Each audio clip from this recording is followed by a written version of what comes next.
Good morning, viewers. Today I am present before you with the topic The Oxford Movement in Modern Poetry. Before I begin the podcast, it is advisable that you keep a notebook and a pen so that you can jot down the important points relating to this particular topic. It is further advisable to use earplugs for listening to the podcast. So here I begin. W.H. Auden, Stephen Spender, Cecil D. Lewis, and Louis MacNeice are known as Oxford poets. Michael Roberts, for a while, organized these poets, and then the leadership passed to W.H. Auden.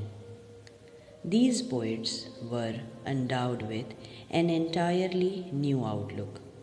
Although these poets later on separated, they remained associated in the history of English poetry as the Three Musketeers of the Oxford movement, which has also been called the modern movement or the new country movement.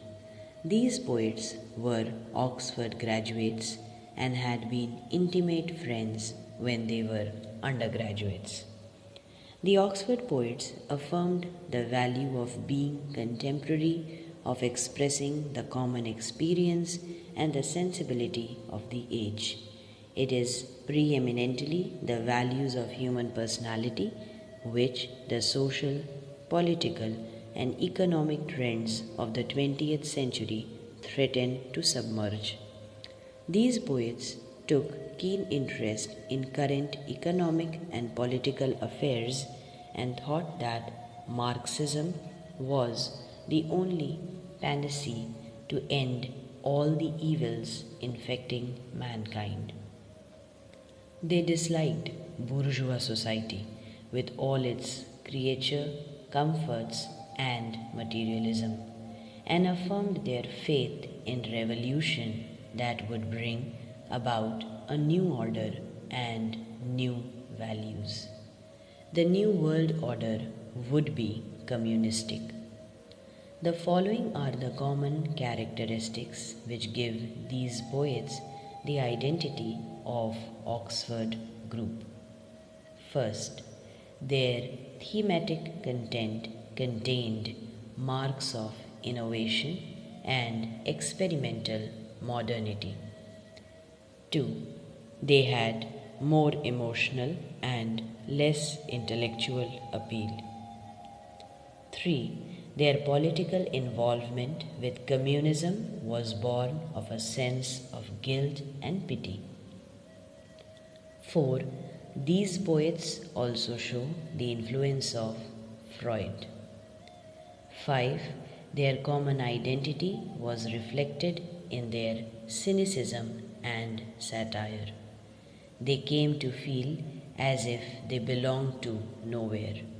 A sense of the loss of moorings, of rootlessness, and a quest for a new phase characterized the early poetry of the group and gave them a common identity. 6.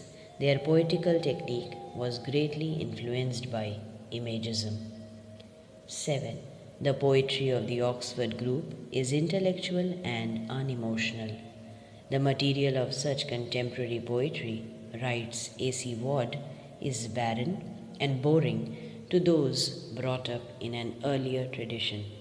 A thin whimper displaced both the song of joy and the strong cry of agony. Coming to the poets of the Oxford group. Auden. As the leader of the Oxford poets, W.H. Auden is of considerable importance. He was aware of the shallowness of the disintegrating post-war civilization. He found the solution of all social and political ills in left-wing political ideologies. The main theme of his early poems is social criticism and protest. He was influenced by both Marx and Freud. He published the works Poems and the Orators. His poetry expresses contemporary political tensions, social and economic unrest. infecting industrial cities. His sympathy was with the underdog. He scorned shames and affectations. He sings of human unsuccess in a rapture of distress. He did his best to prevent poetry from becoming highbrow, and he found his subjects among the everyday, often sordid realities of a diseased social order. The second phase of his poetry began in 1939 when he emigrated to USA. The German-Soviet pact disillusioned him and shook his faith in communism. Consequently, he gave up communism and his poetry took a religious and metaphysical turn. His later poetry consists of The Shield of Achilles, Homage to Cleo, and About the House. Auden was a great poet, artist, and experimenter in verse form. Stephen Spender once called him the most accomplished technician now writing poetry in English. His poetic style is precise and epigrammatic. Stephen Spender.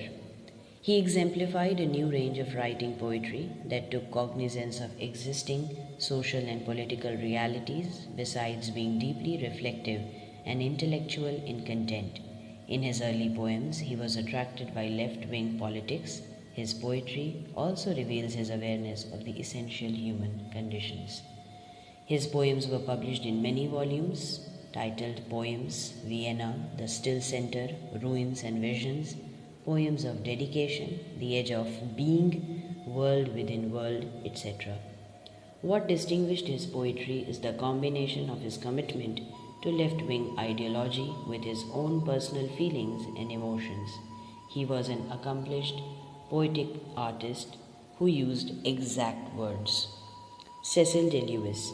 His early poems reflect his affinity with the political poets of the 30s, but in his later poetry he turned to personal and pastoral themes.